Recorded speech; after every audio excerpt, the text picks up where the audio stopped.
introduce you guys, or before I hear from you, I just want to update you on the briefing that is going on at Stamford Bridge, which is quite extraordinary when you're talking about a club of this magnitude. We've heard from both sides on this already, or certainly we've heard of briefings through the media.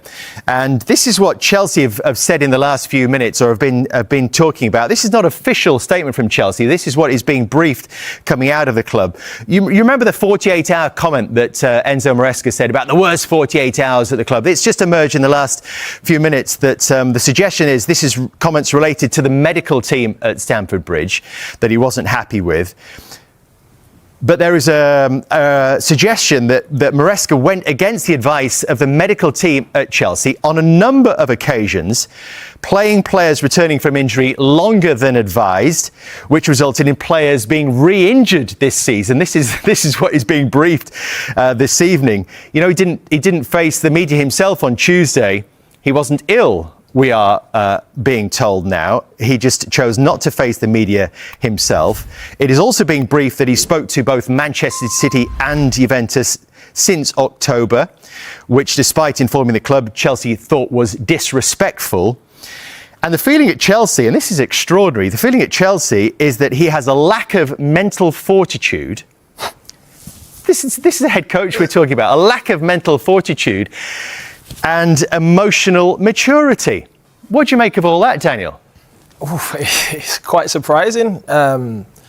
Never really saw a team address it in this way, which sounds quite direct and to the point. Clearly there was a power struggle, I would say, because it sounds as if Chelsea are almost protecting themselves. I'm sure we'll hear from Maresca at some point about how he feels about the situation from his honest point of view. But from Chelsea's point of view, this is clearly how they feel about it. I am surprised by how everything's unfolded. But we've seen a lot of things like this in football, right? That's a mess, right? Basically, what's happened there? You've got someone at Chelsea leaking stuff to the press, and you've got Maresca's side leaking something. Because he changed his agent quite recently as well. Exactly that. And the fact that he come out after a game, he wasn't happy, he talked about that 48 hours, he put more pressure on himself by doing that. Do you think that was the beginning of the end? That was the beginning, 100%. And if you're going to speak like that, you've got to go on a big run and win 5 or 6 more games. That didn't happen. Despite delivering silverware. Yeah, if you look at the whole picture, Maresca has been a good manager for Chelsea. Head coach, very much not a manager. Well, head coach. That's a key point, isn't it? That is a key point, but in terms of, he's at the helm of Chelsea. Club World Cup, he wins a European trophy, he gets Chelsea to 4th, they sign all these young players. The remit that he's been given, he's done. I don't understand what all the noise is about. If he comes up against Man City and Arsenal, they have better squads right now. Chelsea, the plan was supposed to build for the future, and that's obviously not happened with a hierarchy expecting more. If you start to criticise, are you asking for trouble if you cannot back it up with results on the pitch? And we know it's been a pretty challenging December for Chelsea. My thing is this, we're speculating as to whom he's directed what he said to. The results speak for themselves. When he came to Chelsea Football Club, for me, he wasn't inheriting a football team that was flying.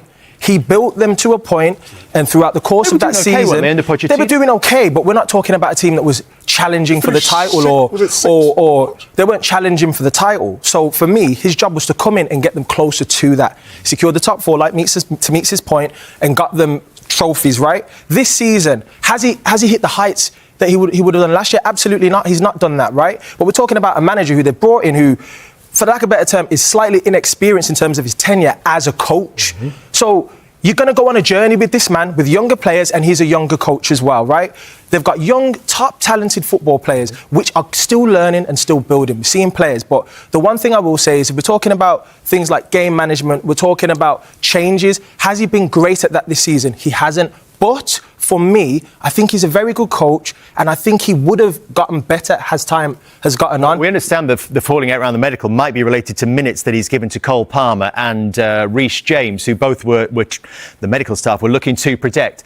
Whoever comes in now, and I think I can say safely that Cesc Fabregas and Roberto De Zerbi you can forget about. They will not be the next Chelsea head coach. Again, that is our understanding this evening. But Leon Rosenior appears to be someone who's in the hot seat. We know he's already in the employment of this wider Chelsea group at Strasbourg.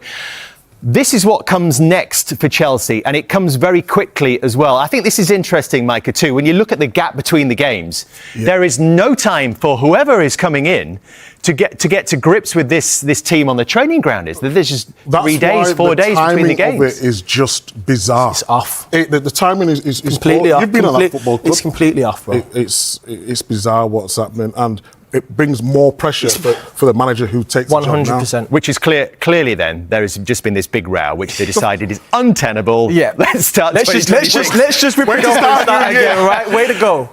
Happy New Year, Chelsea. Breaking news this morning out of the Premier League. Chelsea and head coach Enzo Maresca have parted ways. Maresca's 18-month spell at Stamford Bridge comes to an end after a run of just 1 win in 7 Premier League games has the Blues 5th in the table. The Italian joined Chelsea in July 2024 and guided the club back to Champions League football in his debut season by finishing 4th in the Premier League, as well as lifting the Conference League title and the inaugural Club World Cup. Just a reminder of his timeline since they won the Club World Cup back in July. On December 13th, Maresca said it was the worst 48 hours as Chelsea manager after their 2-0 win against Everton. December 30th, then they finished the calendar year with 1 win in the last 7 matches. And January 1st brings us to today, where he and Chelsea have parted ways. Here is the statement that the club have released. During his time at the club, Enzo led the team to success in the UEFA Conference League and FIFA Club World Cup. Those achievements will remain an important part of the club's recent history, and we thank him for his contributions to the club. With key objectives still to play for across 4 competitions, including qualification for Champions League football, Enzo and the club believe that a change gives the team a best chance of getting the season back on track. We wish Enzo well for the future. I mean, we know, don't we, that there has been extreme tension between Enzo Maresca and the ownership group. But what's your reaction, Troy, to hearing this news this morning and kind of the timing of it all? A little bit shocked, but not ultimately surprised. When you start hearing about, we've got to go back to the 13th of December. I think that's the most important day for me. When Enzo Maresca let us know there was a problem, when he said it's the worst 48 hours of my life, but didn't let us know what, where and how. We could all start to read between the lines there, because he also said it's not the fans, it's not the players, you know, it's just problems. So that always leads you to look upstairs. I think once those waves and noises start to happen, it's only going to end one way. I'm surprised it happened so quickly after that. I thought it was more of a power play. I think we discussed it before. It was more of a power play from a Enzo Maresca saying, right, if I can get people knowing there's a problem, maybe this forces Chelsea to break their structure, break their mould, give me the players I want. Unfortunately, it's gone wrong for him. I love the sentiment there, the statement that Enzo thinks this is the best thing for Chelsea moving forward. No, he doesn't. No manager doesn't want to move from their job. They think they can change it, and if you give them what they want, it'll be better. I just think this is a case of 2 massive egos clashing, and unfortunately, there's only ever going to be one winner, and that's always ownership. Yeah, I look at it, I say that the divorce occurred on the 13th of December as well. That's when the divorce was, and I was just waiting for the papers to be signed, and it was signed today. I'm not surprised at all. You know, this was definitely going to come. When you look at that situation, he left it open to interpretation. Then he doubled down at Chelsea's next game after the 13th of December against Cardiff in the Cup, and left it open to let people know that there is an issue there, and it's definitely not the fans. Whenever a manager goes, it's not the fans. That's them protecting themselves and protecting their image with the fan base. So you're letting us know it's not the fans, it's someone above that. Then you go into the games as well. You look at their recent loss to Aston Villa, which Chelsea fans are very ambitious, and they think that they should be doing better as a football club with all the investment they made, all the players that they bought. They want to be competing at a higher level. Then you look again the next game against Bournemouth recently. They draw to that, and then when the fans start booing, For me, it was only a matter of time. Do you think that when the writing is on the wall for the worst 48 hours, Grella, the management probably found it difficult to sack him if the team was in a good moment, but now they've only got 1 win in 7 Premier League games? Do you think that they thought, if we're going to do it, this is the perfect time to do it because we can kind of bring in the performance and them sliding down the table? But also on December 13th, when Maresca said those things, the whole group knows something's wrong, right? And so then, he's chopping, changing, maybe he's putting in weaker players, maybe the energy's not there, maybe the preparation's not there, and then he's sabotaging a little bit as well. So then 1 win in 7, obviously then it makes sense for the ownership, it makes sense for Enzo to move on. Enzo here, 92 matches, 55 wins, 2 trophies, right? And I'm not going to back him up because actually I'm not really a big Enzo Maresca fan. I think he changed the group a lot, came out, said the things he said, sort of it was not clear what he wanted to do, how he wanted to do it. So I'm not like defending Maresca here. I just think for a club like Chelsea, if they just think that they're going to just constantly, okay, we're going to buy the best players, the youngest players, we're going to put this group together and we're just constantly hire manager merry-go-round. No one's been there for over 1,000 days other than Jose Mourinho. So how can a club move forward with no continuity, with no fluidity, with no idea? They keep on chopping and changing. So I'm not saying Maresca was the man for the job, but I think he's done well enough, right? But if you keep on changing, you're never going to find the success that Chelsea had, years past. It's so true because it's been a bit of a pattern, hasn't it? Tuchel and Pochettino, they both left some big managers, mutual consent as well. It wasn't like they were kind of, pushed out the door and sacked. They had some say in it as well. Let's remember that it's a new ownership group now. So with these managers we're talking about, it's a different ownership group than under Roman Abramovich, where for me, I would say Chelsea under Abramovich copy the blueprint of Real Madrid, where we've got the players, your job is to manage, win us trophies. If you don't, or even if you do, we will still sack you because we're about winning. But do they have the players? Okay, but that's a different ownership group. And now for me, when you look at the pattern of these managers we just mentioned, there's always some kind of issue with ownership and the managers, whether it's Tuchel, Pochettino, and now Enzo Maresca. They've all had issues with this new ownership group. So it's different blueprint from past to what it is now. And I think for me, this was always going to happen. When Maresca did that, this was going to happen. And I think even if you look at Maresca as well, if we be honest, if you look at the comments that he's made throughout his entirety as Chelsea manager, he hasn't helped himself. Like Troy said, one time it's the squads are too big. We got too many players. The bomb squad. He's got a bomb squad that he's put out there publicly. He's not letting them train with us. They're not part of this team. You've got the squad that you want. Then now all of a sudden you need a centre-back. You didn't get the centre-back. Now it's, I don't have enough players. I don't have good enough players. His messaging continuously changes throughout what benefits him. I agree with that, but I want to ask you boys a question. Is Chelsea a good job? If you're a manager out there right now, is Chelsea a good job where you're going to come into a young group and there's going to be unrealistic expectations of the club? Like, what do they expect? They want to win the Premier League? They don't have the team to win the Premier League. I would say I think it's a great job, but I don't know what the expectation is. I don't think... Last year he got away with being able to say, we're not in the title race because we only want the top 4. This year the messaging, if you read what they're saying, is we only want the top 4.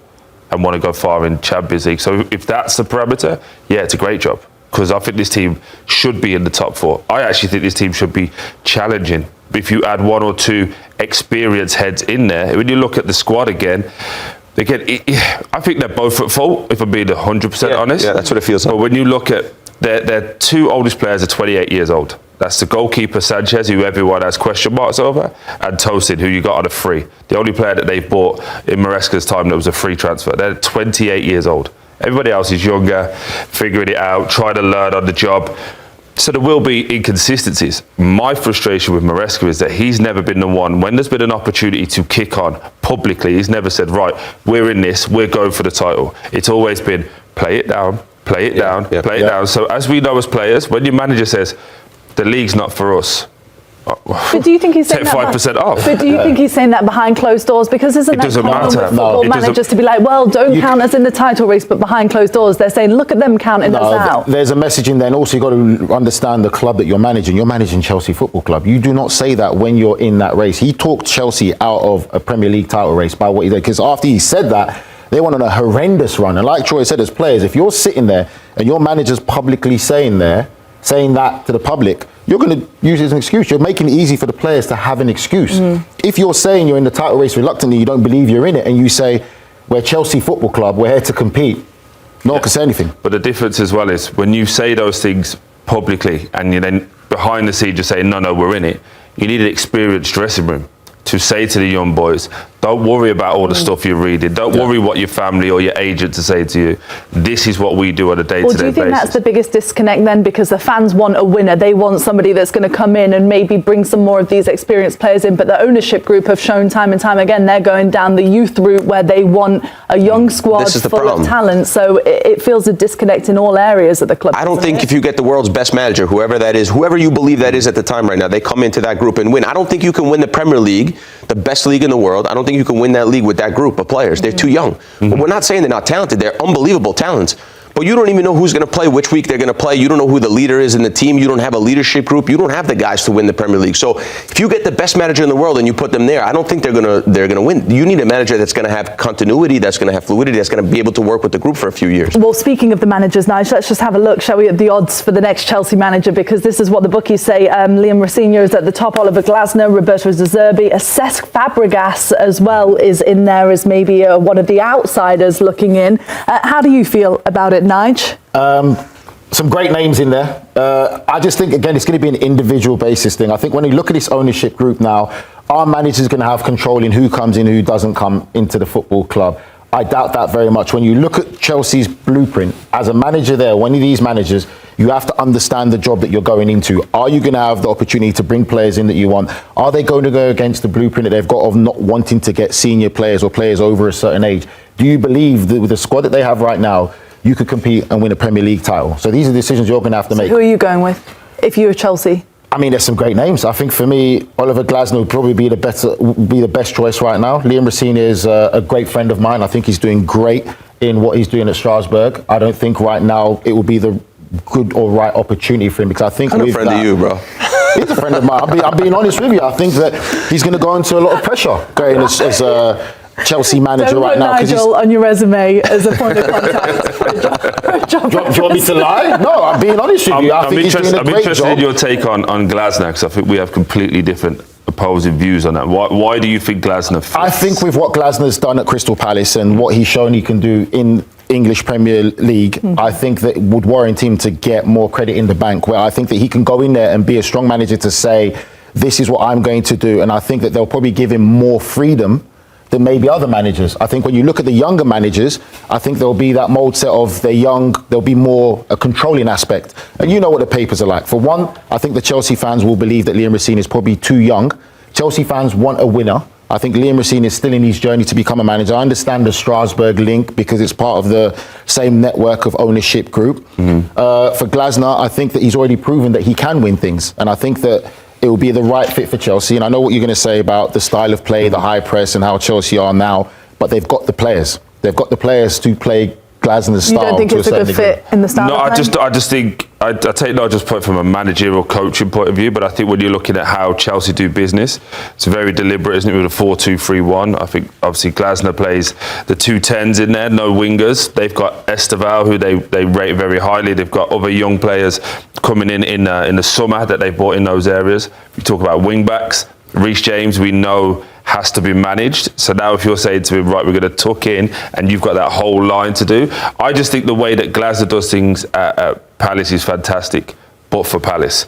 Maybe his step is a Man United, a team that's already going down that route with 2 10s.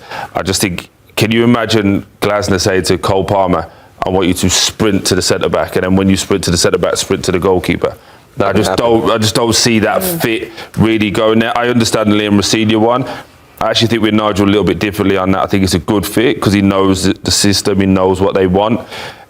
Also, it's a huge job. It's a huge job. Like, That's the problem. You can't turn it down. Do you like you're in France, you're doing well. Maybe there's less pressure, you can coach, but you can't. You can't turn down a Chelsea. We had the conversation before. I think out of all those there, we said that I think Cesc Fabregas will be a great fit. But would Cesc Fabregas leave Como? But we don't know individual players' ambitions at the end of the day, because he likes younger players.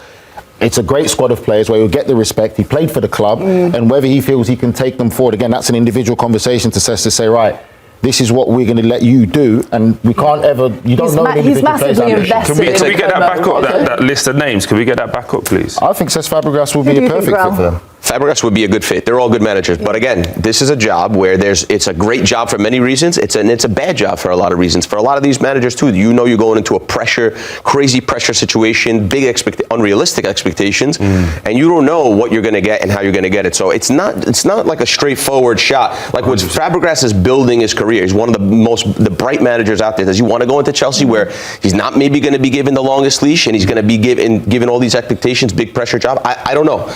Maybe for me, he would be my pick. I think when you go down the list, Rossinho is the obvious favourite for what we just said. Glasner, again, a little bit of disconnect. I think De Zerbi's in exactly the same mould as Maresca. Yeah. He's going to cause problems upstairs. Cesc, we've just alluded to. This is the one I'm interested in, Iriola. I think when you look at Bournemouth selling players, they're struggling at this moment in time.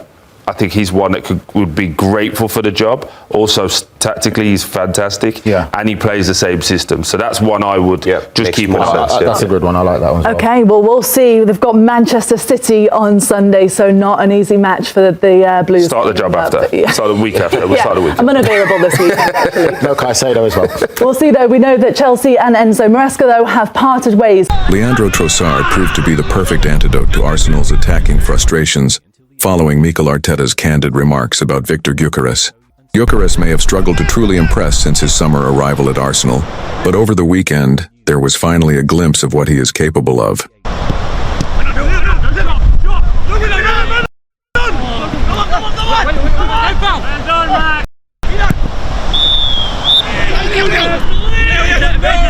More importantly, Trossard showed exactly why he could be the key to unlocking the Swedish striker's full potential during Arsenal's hard-fought 2-1 victory over Wolves at the Emirates Stadium. The 31-year-old winger injected fresh energy into Mikel Arteta's side on Saturday night and helped breathe new life into the Gunners' attack.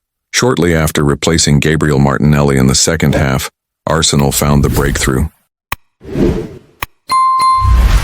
While Trossard did not directly contribute to either the opening goal or the dramatic stoppage time winner, his influence on the game was undeniable. Trossard took control of proceedings, dictating the tempo and pulling the strings down the left flank. Time and again, he dismantled Wolves' compact defensive setup, releasing Miles Lewis-Skelly into space, picking out Declan Rice on the edge of the box, and crucially, feeding Gyökeres with intelligent, well-timed passes.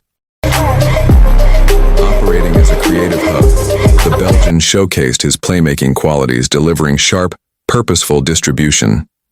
His introduction completely shifted the momentum of the match, and for the first time in weeks, Arsenal's $64 million striker briefly looked like a genuine threat. Before Trossard's arrival, Gyökeres endured a frustrating and ineffective outing in attack.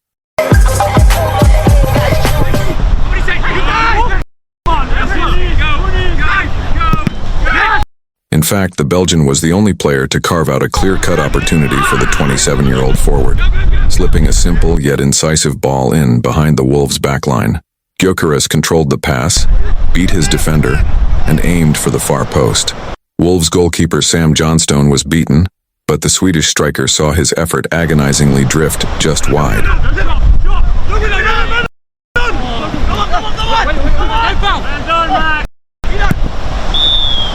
If Arteta truly wants to get the best out of Gyökeres, then granting Trossard a more prominent role in the starting 11th could be the solution. Speaking to TNT Sports after the win, the Arsenal manager openly addressed the challenges facing his marquee signing. It's a collaboration between the two, Arteta explained.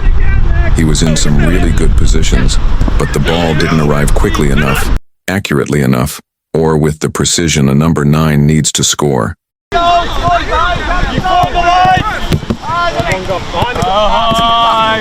But his commitment and intention were there, and we have to keep pushing.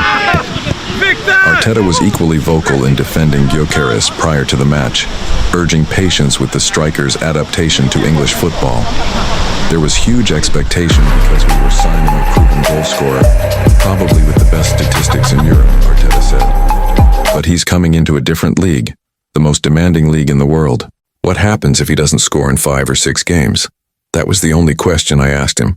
How are you going to react if you don't score in 5 or 6 matches? Can you handle that? And what about the next 100 games? That's what people need to see. The sample size is still very small, so leave him alone. Let him do what he does best. support him, and I'm convinced things will come good. That message from Arteta resonated beyond the Emirates. In the days following the Wolves' victory, the debate around Gyökeres intensified among pundits, supporters, and former players. While some questioned whether Arsenal's record signing is truly suited to the Premier League's pace and physicality, others pointed to the structural issues around him rather than the striker himself. Much of the post-match analysis focused on Arsenal's chance creation and balance in the final third. The Wolves game highlighted a recurring theme this season. Gyökeres often makes the right movements, but the service into dangerous areas has been inconsistent. When Trossard entered the match, that problem briefly disappeared. Arsenal suddenly looked more fluid, more unpredictable, and far better equipped to supply a traditional number 9. Former players speaking on television and radio were quick to note the contrast. With Trossard drifting inside and linking play, Arsenal's attacking shape became more compact, allowing Gyökeres to stay higher up the pitch and occupy central defenders. That, in turn, created space for midfield runners like Rice and Ødegaard to arrive late in the box. It was a glimpse of an attacking formula that Arsenal have rarely sustained this season. The reaction from supporters has been equally divided. While frustration with Gyökeres' goal return remains, there is growing appreciation for his work rate, physical presence, and willingness to press from the front. Many fans now see Trossard as the missing connector, the player who can translate Gyökeres' movement into genuine scoring opportunities. Internally, Arteta faces an important decision. Persisting with a front line that isolates Gyökeres risks damaging the striker's confidence, especially with tougher fixtures on the horizon. At the same time, promoting Trossard to a regular starting role could mean reshuffling wide positions and reducing Martinelli's minutes, a bold call that would not come without consequences. Yet football at the highest level often comes down to chemistry rather than reputation. The Wolves match suggested that Arsenal's most expensive signing may not need drastic changes to his own game, but rather the right supporting cast around him. If Arteta embraces that idea, Gyökeres' slow start could soon be remembered as nothing more than a difficult adjustment period. For now, the pressure remains. Goals will ultimately define Gyökeres' Arsenal career, and patience in North London is never unlimited. But with Trossard offering clarity, creativity, and calm in possession, Arsenal may finally have found the key to unlocking their striker and turning promise into consistent production.